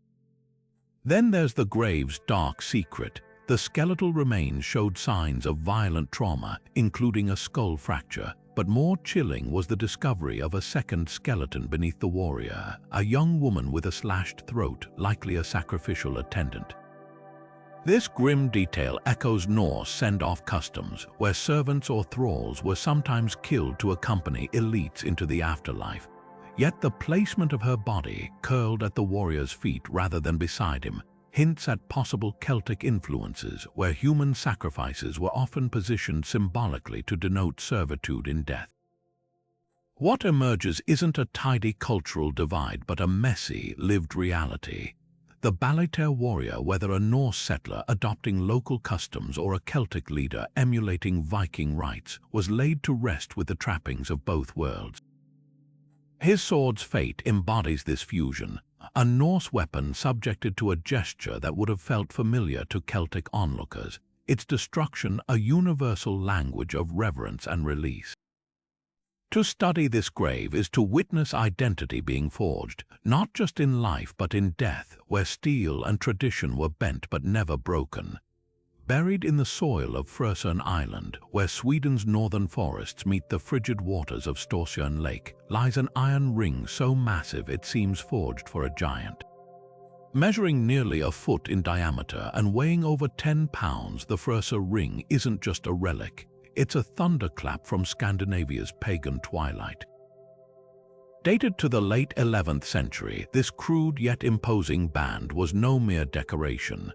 It was the sacred centerpiece of Frösö's temple, the last known pagan stronghold in Sweden, where chieftains and warriors clasped its cold iron to swear oaths that bound them to gods and men alike. Oath rings like this one were more than ceremonial props, they were conduits to the divine. Norse sagas describe how temple rings, often kept on altars or carried by priests, served as witnesses to vows. To swear on the ring wasn't just a promise, it was an invocation of Thor himself, the god who presided over oaths and justice. The Eyjabygdja saga recounts how chieftains would bleed onto temple rings to seal agreements, their blood mingling with the iron as a physical pact with the gods. The Freyr ring's sheer size implies it wasn't meant to be worn but displayed, a focal point for communal rituals where entire villages might gather to witness oaths sworn in its shadow. The parallels to Uppsala's legendary temple are undeniable. Though no physical traces of Uppsala's shrine survive, Adam of Bremen's 11th century chronicle describes a golden ring hanging in its sacred grove used for solemn oaths, a detail mirrored by the Freyr ring's function. Both sites were places of convergence where the earthly and divine collided. But while Uppsala's temple was destroyed by Christian kings, Freyr's endured longer, hidden in the northern wilderness. The ring's survival suggests a community clinging to old ways even as Christ's cross loomed on the horizon. What's haunting is the violence etched into the ring's surface. Recent metallurgical analysis reveals deep gouges along its inner curve marks consistent with blades being dragged across the iron, likely during oath-swearing ceremonies. These scars echo saga accounts of blood rings, where warriors sliced their palms before gripping the metal, leaving behind traces of DNA we can't recover but can imagine. The Freyr ring didn't just witness oaths, it drank them in, its pitted surface a ledger of promises, betrayals, and bargains struck in the name of gods soon to be forgotten. Yet the ring's fate hints at surrender. Unlike temple treasures melted down by Christians, it was buried intact, as if hidden for safekeeping, or perhaps interred like a fallen warrior. Nearby, archaeologists found charred animal bones and shattered amulets, remnants of a final feast before the temple's abandonment. To hold this ring today is to touch the last pulse of a dying world, where iron and faith were inseparable, and where a circle of cold metal could bind mortals and gods in a pact that even time couldn't break. Carved into a weathered oak plank from a long-lost Danish church door, the Horning inscription stands as a linguistic tightrope stretched between two worlds. Dated to around 1050, this 11th century relic bears a message that begins in the angular runes of the Norse tradition before abruptly shifting to the rounded curves of Latin script, a visual metaphor for Scandinavia's uneven march toward Christianity. The text's opening line, Toki smither risti runnar thessar, Toki the smith carved these runes, flexes the carpenter's pride in Old Norse, but then pivots to Latin for the solemn conclusion, Miserime peccavi, I have sinned most wretchedly. This isn't just a language lesson, it's a cultural confession booth where a craftsman's boast collides with Christian humility in the span of 30 characters. What makes this plank extraordinary is its raw honesty. Unlike formal runestones commissioned by kings, this was the work of a tradesman Toki who left his mark where few would see it, the hidden edge of a church door hinge. The runes are deeply gouged, their strokes confident, suggesting a man accustomed to wielding chisels. His choice to blend linguistic traditions speaks volumes. By the mid-11th century, Latin was the lingua franca of the church, while runes clung to pagan associations. That Toki used both suggests he straddled these identities, perhaps a convert who still took pride in his Norse craft roots. The juxtaposition of craftsmanship and contrition feels deeply personal. Toki's runic declaration of skill, smither, a smith, was a title of respect contrasts starkly with his Latin plea for forgiveness. Some scholars argue this reflects guild rituals, where artisans confessed pride as a sin while still showcasing their work. Others see it as a metaphorical door itself, the runes representing the old world left outside, the Latin ushering in the new. The plank's physical location supports this, a threshold where congregation members would have brushed past Toki's words every Sunday, unaware of the duality beneath their fingertips. Linguistically, the inscription is a time capsule. The runes use the younger Futhark, simplified from the elder version but still distinctly Norse, while the Latin employs a hybrid of Caroline minuscule and local scribble quirks. This wasn't a polished scribe's work, it was a hands-on adaptation, like a modern builder mixing metric and imperial measurements.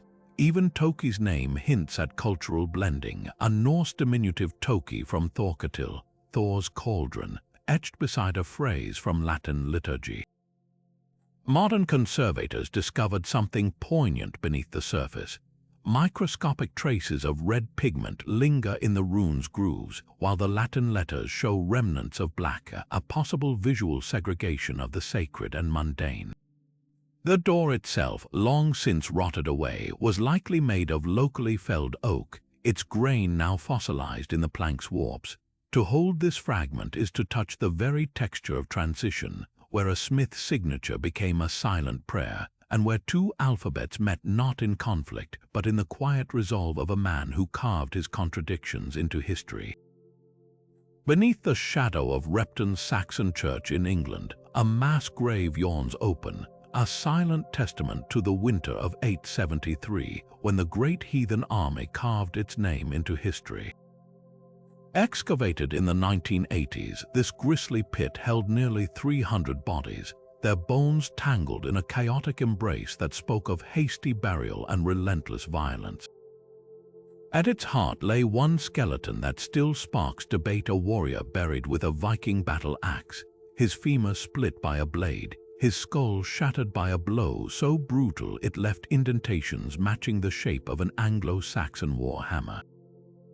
Some believe these remains belong to none other than Ivar the Boneless, the infamous Viking commander whose tactical genius and alleged physical deformity made him both legend and nightmare. Forensic analysis paints a vivid, gruesome picture. Many of the dead show signs of dismemberment, limbs cleaved cleanly by heavy weapons, spines severed with surgical precision. The central warrior's injuries stand out. His pelvis bears deep cuts consistent with a downward axe strike, likely delivered from horseback, while his teeth show wear patterns suggesting he habitually clenched a leather strap, perhaps to endure pain. His most tantalizing feature, a congenital spinal deformity that left his lower vertebrae fused, a condition that might align with the enigmatic epithet boneless. Could this be Ivar, the strategist who orchestrated the capture of York and the martyrdom of King Edmund? The Repton grave's context deepens the mystery. The warrior was buried alongside a boar's tusk and a Thor's hammer pendant, Norse grave goods rare in English soil. Surrounding him, the mass grave's victims, men, women, and adolescents, show signs of violent trauma but also malnutrition, hinting at a camp under siege.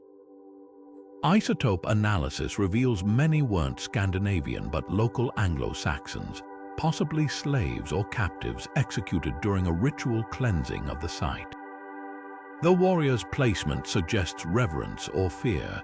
His body was arranged with care, the axe laid across his chest as if to arm him for Valhalla, while a cluster of teenage skeletons nearby, their bones marked by defensive wounds, might have been sacrificial attendants. Yet the Ivar theory isn't without critics. Chroniclers like the Anglo-Saxon Chronicle describe the Boneless as a tactician, not necessarily a frontline fighter, and his supposed deformity could be metaphorical, a reference to serpentine cunning rather than a physical ailment. Others argue the Repton warrior's spinal condition wouldn't have prevented combat, citing Norse sagas that celebrate disabled fighters like Egil Skallagrimsson, who battled fiercely despite chronic pain. What's undeniable is the grave's strategic significance. Repton stood at the crossroads of Viking ambition. Its church tower doubled as a lookout, its river access allowed quick strikes. The mass burial, dug into a prehistoric mound as if to claim the land's ancestral power, was a statement. Whether the warrior is Ivar or not, his burial embodies the great heathen army's duality, a force capable of both calculated terror and profound ritual. To stand at Repton today is to feel the echo of that winter when history pivoted on the edge of an axe and a king's fate, and perhaps a legend's bones were left to the mercy of soil and time. From blood-stained swords to golden filigree, these 30 artifacts shatter the simplistic image of Vikings as mere raiders. They unveil a world where a smith's precision rivaled a warrior's strength, where rune stones whispered prophecies alongside royal decrees, and where a single cup could carry the weight of 3 continents. The Vikings weren't just conquerors, they were innovators who turned walrus ivory into chessboards, Baltic trade routes into economic superhighways, and shipbuilding into an art form that conquered oceans. The Gjermundbu helmet's pragmatic design proves they valued survival over spectacle, while the Lewis Chessmen's whimsy reveals a culture that cherished strategy and laughter as much as battle. Consider the hidden sea treasure, its Byzantine-inspired swirls forged by hands that may have also gripped axes, or the Mestema chest, its tools so advanced they could build a longship in the morning and repair a brooch by dusk. Even the humblest artifacts like the Gjermundbu amulet's lead whispers or the Onslev cross's tentative gold speak of a people navigating faith and identity with the same daring that propelled their ships. These objects don't just belong to Scandinavia, they're threads in a global tapestry connecting Baghdad's markets to Newfoundland's shores. To stand before these artifacts is to confront the Vikings on their own terms. The British Museum's Roskilde Gallery lets you breathe in the salt-stained timbers of ships that reshaped continents, while Copenhagen's National Museum displays the gelling stones like crown jewels monuments that forged a kingdom. And if you find yourself in Stockholm, don't miss the Birka warrior's grave, where a woman's skeleton rewrote history with the weight of a sword. So tell us, which artifact gripped your imagination?